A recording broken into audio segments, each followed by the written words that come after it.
Picture this. It's 1943, and Berlin is about to experience its first Allied bombing of World War II. The city holds its breath, not knowing what's about to unfold. And in the heart of the city, at the Berlin Zoo, an elephant named Siam stands peacefully, unaware that he's about to become an unlikely symbol of war's indiscriminate nature. You know, it's strange how history sometimes focuses on these seemingly small details that end up telling a much bigger story.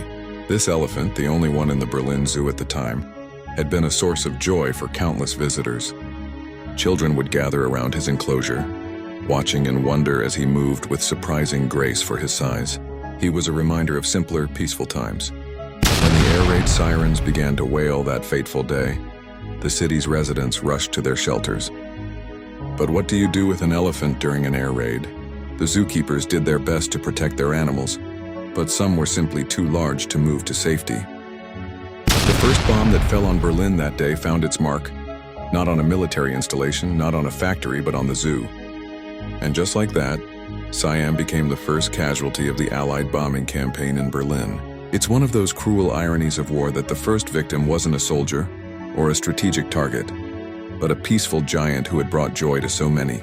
This story, as peculiar as it might seem, reminds us of something important about war. It doesn't just affect soldiers and military targets. It touches everything and everyone in its path.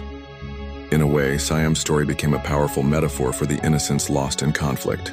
The zoo would eventually recover after the war, and new elephants would come to call it home. But that first bombing and that first loss remains a unique footnote in history. A reminder that in war, the most unexpected casualties often tell the most poignant stories.